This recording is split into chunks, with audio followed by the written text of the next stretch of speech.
Welcome back to the show, everyone. This is Mac from MacAttack Gaming, doing our series of Pay or No Way, where we take a look at games for the Mac and just tell you if this is a good buy or not for your value of your money. Today we're playing Dungeonland, given to us by Paradox Interactive. The game costs about $9.99. Let's jump into some gameplay and see what it looks like.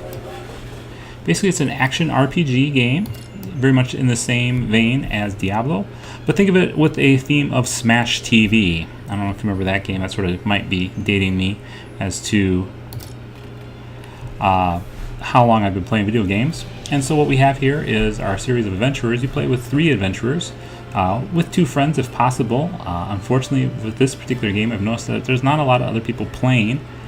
But with the new Steam introduction of sharing, maybe you can get some of your friends to come in, and this would be a fun game to play with a bunch of friends, I would think. I've been playing with the Fire Mage here, and so you can customize the weapons, armors, hats, and potions. There's a shop, which we can take a look right here through, and you can sort of take a look and see what sort of things you can buy. There's armor you can buy, there's different types of weapons, hats, potions, and this is all in-game currency that you can use, perks, and some bundles that you can actually spend money on. And some stuff, like the amazing armor pack. You can just definitely see there's some of these themes, classic dungeon themes, and stuff like that.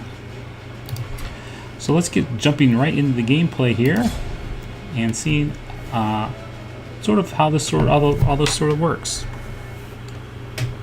So you take so you're one adventurer,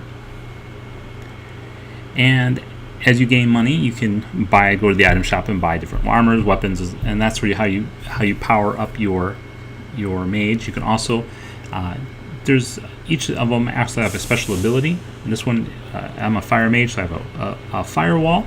There's also ice and electricity as well too. So for this, you'll notice that there's 5 hearts above here. This is how much we can die in total, and we'll sort of explain that as we go along here. So WASD is how to move around. Left mouse button allows us to do our basic attack. Hitting the right mouse button, use our special attack, and in this case we can make people invincible for a couple moments there, so they don't take as much damage. That's what the mage's, I believe, his second ability is. The nice thing about this is we also don't have to fight over loot, as loot is divided between all of us. So if someone needs to be healed and you grab the heal thing, it'll automatically heal the person who needs it. So we'll do this first level here, and the Q is our flame attack, so our special attack. It creates a flame wall, as you can see here. Always nice to kill the sheep. And E is our potions, so our potions will allow us to heal ourselves.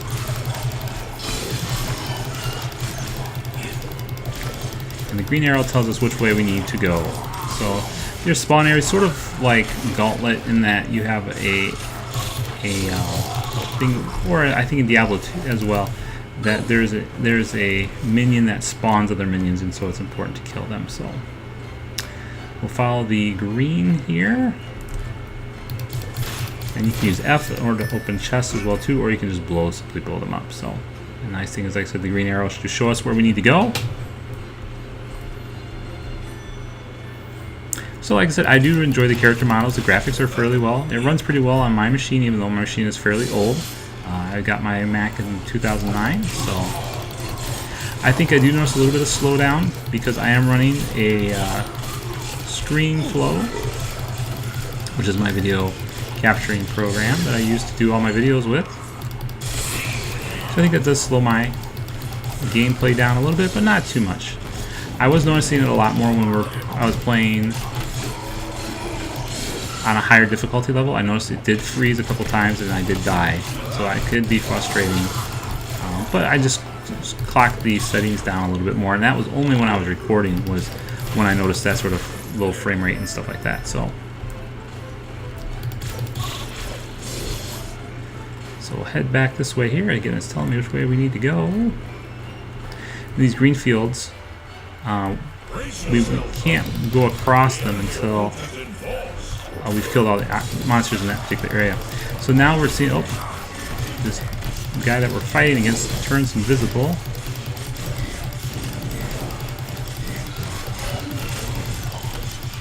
So we're just spamming our light attack here. Controls can be a little hard to beat, but I think we're doing good there. So this is sort of a mid-level boss. Gotta kill the sheep, and there's different types of sheep. You'll find out later in the game. There's like black sheep and red sheep, and all of them have special powers and stuff like that. The black sheep, I think, blows up, and the green sheep I know sends out like a poison cloud and stuff like that. So, like I said, it's very whimsical, which I think is pretty cool. Doesn't take itself so seriously, which is fine. I like games that don't always take themselves seriously, and I think you need that from time to time. Like I said, the sad thing is though is there's not a lot of multiplayer available. Just people aren't picking it up and playing it. But like I said, with the advent of Steam Share, you never know if you have some friends. If you find this fun, you know, have a couple of your friends give it a try and see if they want to pick it up. Again, the price point's not too bad, $9.99. You know, my last review, I was really critical of Leviathan, that it didn't have. It was sort of built as a multiplayer game, and unfortunately, there was not a lot of people playing. Sadly, there's more people playing Leviathan than I found playing Dungeonland, which there was only a handful playing Leviathan. But the nice thing that Dungeonland has going for it is, well, the graphics for one I think are better than Leviathan, but two, the single game player experience I think is a lot better. These mini bosses and being able to buy, oh, he's invisible too. I think his invisibility is the call of the day today. Send out our flame attack. That's the one thing I do notice too, is I can mash on keys a little bit and it doesn't always pick them up. But we're almost done with this particular level here.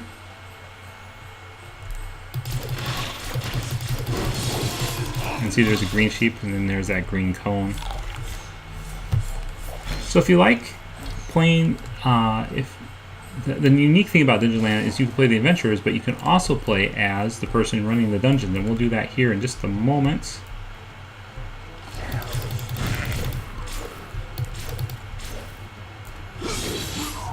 I think we'll quit out of this one here and show you what the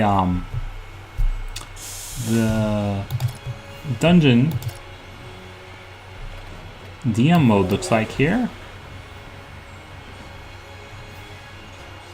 And what we do for this, I have noticed there's more of my slowdown has occurred at this phase here. And we can pick something like structures. There's a bunch of cards we can unlock the different cards depending on how much money we've gotten. I've unlocked a couple of different things here. There's traps, there's combat, there's tricks, there's support, and like I said, as the longer you play through, the more stuff you can unlock. Then we have monsters.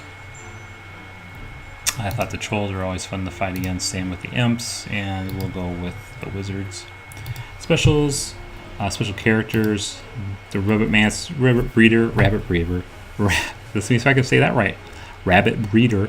He summons suicidal bunnies, teleports and throws energy balls, and people think training what?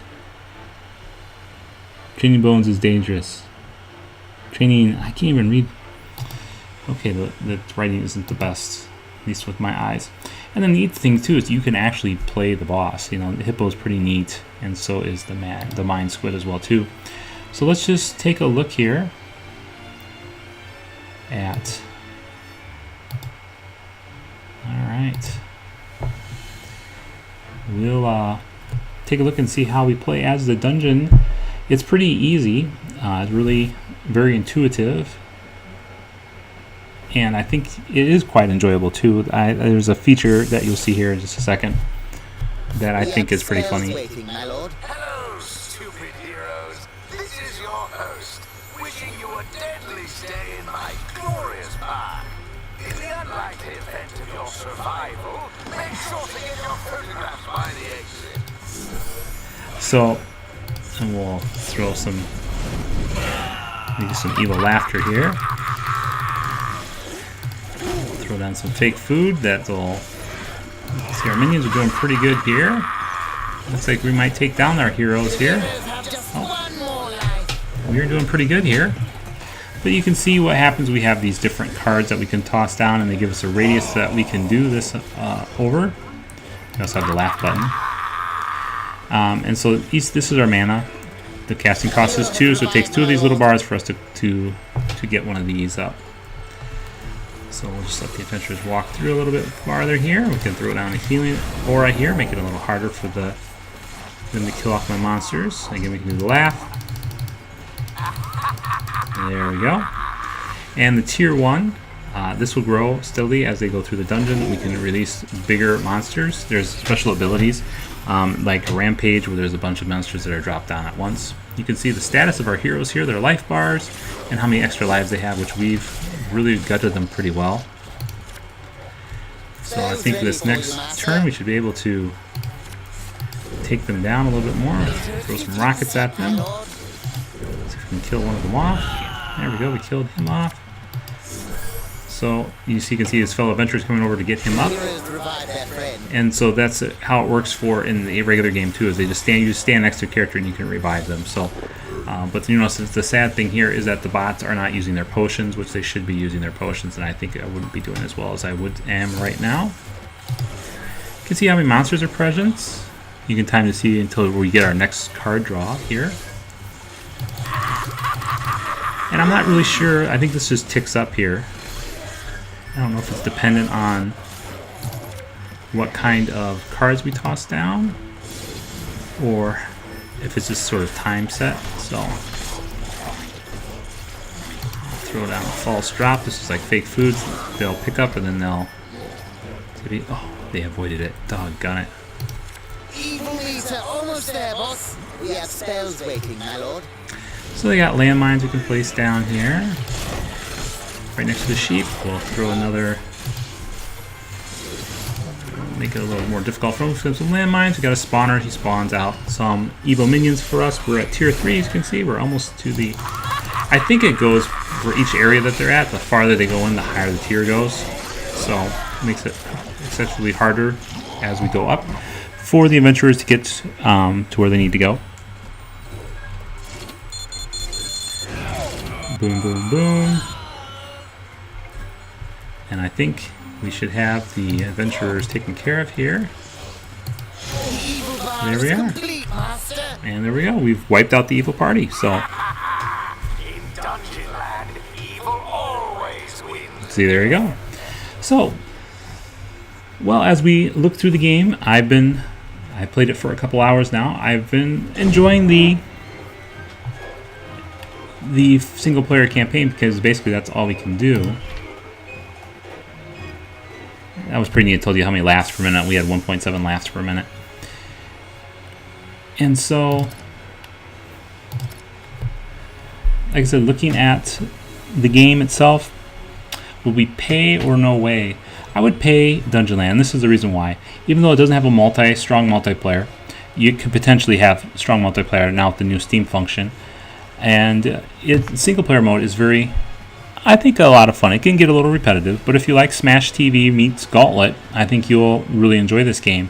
And I think the dungeon mode reminds me a lot of Dungeon Keeper. It's an old PC game that was around that I used to play on when I had a PC. And I think they do a good job of that. And that's a sort of a whimsical sort of theme. If you don't like that whimsical type of artwork, then definitely this will not be a pickup for you, or if you're not a big action RPG fan. But for $9.99, I think they've done a good job. And I think you should pick it up if you like action RPGs, or if you're the least bit interested at all. Well, folks, thank you for tuning in. We will see you guys next week with another Pay or No Way.